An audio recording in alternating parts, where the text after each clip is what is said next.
la première chose que j'ai envie de demander, c'est de quelle humeur es-tu aujourd'hui? Parce que c'est quand même la première question que se posent tous les musiciens d'orchestre dans le monde quand ils voient arriver le chef. Est-ce que tu es plutôt de bonne humeur aujourd'hui ou pas de bonne humeur? Ah ouais, moi, je suis toujours de bonne humeur quand je fais de la musique, de toute façon. Et les musiciens, je ne sais pas s'ils se posent cette question parce que de nos jours, c'est une question que les musiciens se posaient autrefois quand le chef avait tout un rôle symbolique, social, paternaliste, monarchique, etc. Mais je me demande si de nos jours, je pense pas, je suis pas sûr que de nos jours les musiciens fassent très attention à l'humeur d'un chef. Vous Mais n'avez qu'à voir le résultat des élections et ce qui se passe un an après ou 6 mois avant, ça n'a pas l'air de beaucoup mais troubler le monde. en français, on dit chef quand même. Chef d'orchestre. On ne dit pas conductor, par exemple. Oui, mais justement, pour moi, C'est un archaïsme politique. non, non, il y a du chef dans le chef. Dans le chef d'orchestre, il y a du chef, mais ce qui est important, c'est que la partie la plus importante, ce qui est important, c'est que le rôle soit presque uniquement musical, parce que ça a été assez dénaturé depuis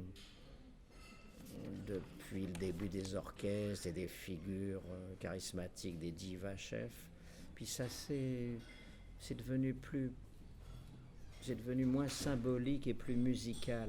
Alors bien sûr qu'il faut en garder le côté spectacle, symbolique, guide, figure, la figure, mais je pense que la musique se portera d'autant mieux que le chef sera surtout chef chef d'orchestre.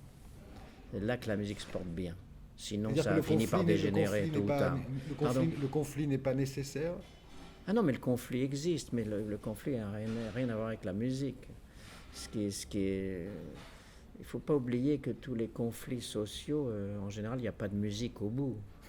Là, il s'agit de faire de la musique. Donc l'objet, disons que ce qui est important à sauver dans ce monde-là, c'est qu'en répétition et en concert, tout soit sur un autre plan. Tout le monde est sur l'écoute. L'écoute, le public, l'écoute interne de l'orchestre, le chef écoute, le musicien écoute, tout le monde écoute. Et après, quand tu sors de répétition et du concert, ben, la vie humaine recommence. Tu as une belle définition de l'orchestre, tu dis que c'est un groupe qui écoute ensemble. C'est ça, c'est de l'écoute, mais c'est pas seulement l'orchestre, c'est la circulation de l'écoute, public, orchestre, tout ça. C'est une écoute générale qui semble plus ou moins passive chez le public, pas du tout, elle est très active. Car une salle vide ou une salle sans public, l'orchestre ne joue pas de la même façon que quand il y a du public. Ça veut bien dire que les ondes, les vibrations, tout ce qui est vibratoire dans la musique, c'est ça l'important. Ben, comme dans la vie.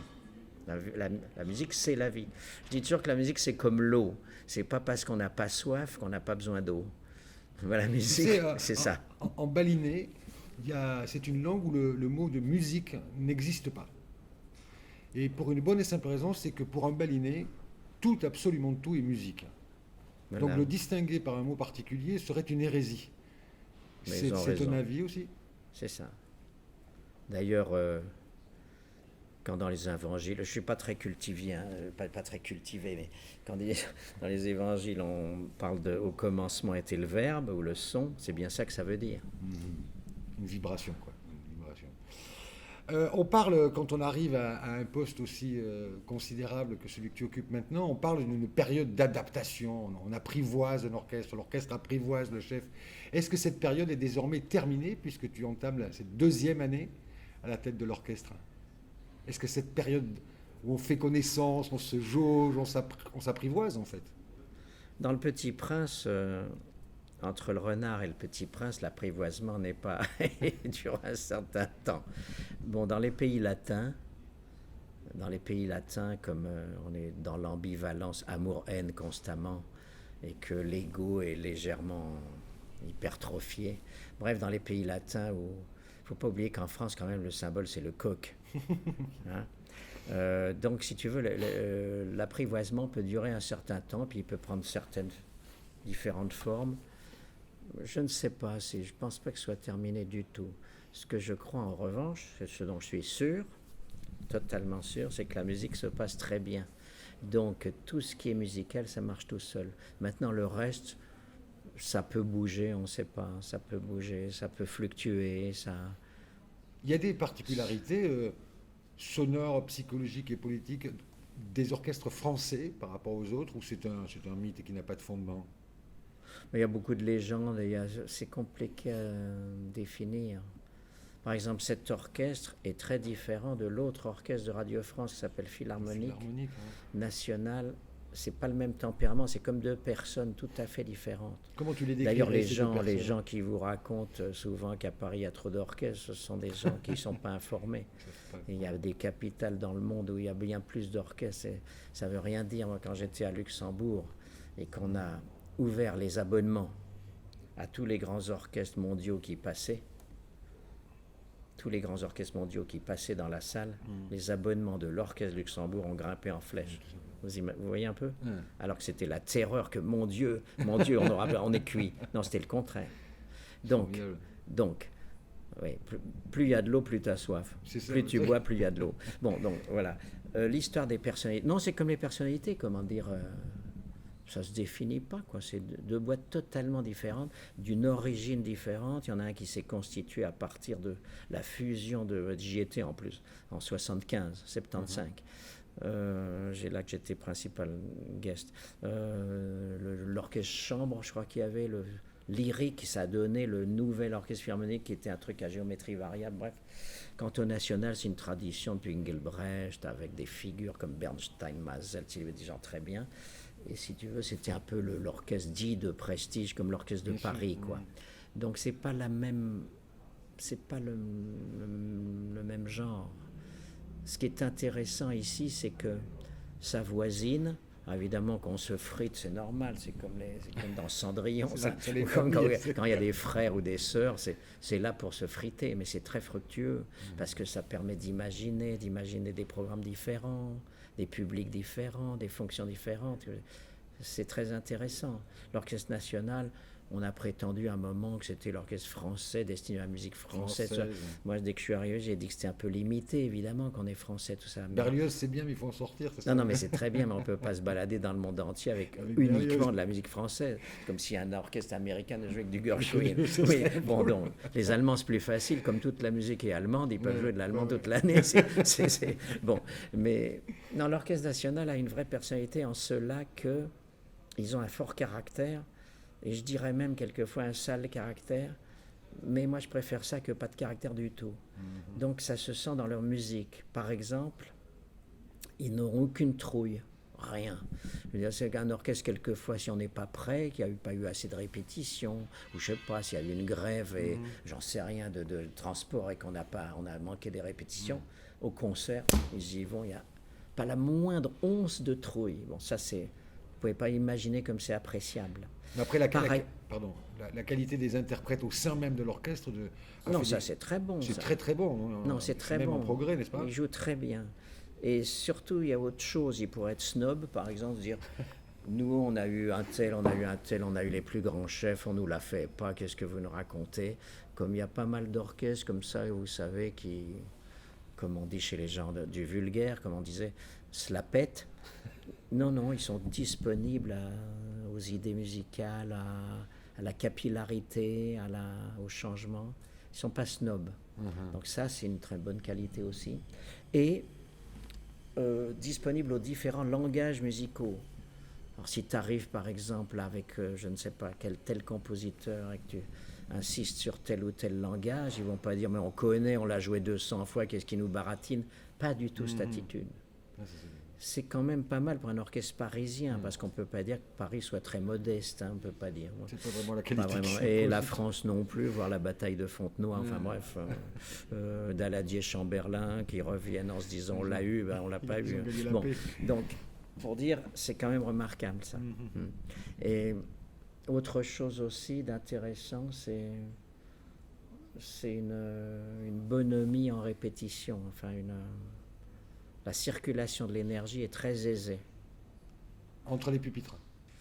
L'ambiance, c'est très aisé. La preuve, je n'ai pas besoin de le cacher, Moi, je suis un gars assez angoissé. D'ailleurs, ça fait partie du job aussi. Parce que, comme dit ma femme, être toute seule à parler pendant plusieurs heures devant un groupe qui dit rien, il y a quand même quelque chose qui ne va pas. Bon, pour choisir ce métier. Bon, eh bien, donc je mets des cadres assez larges, je mets trop de répétitions ou trop d'heures. J'enlève du temps parce que ça avance vite. Voilà, j'enlève, alors que je barre de répétitions et je ne me sers pas de toutes les heures.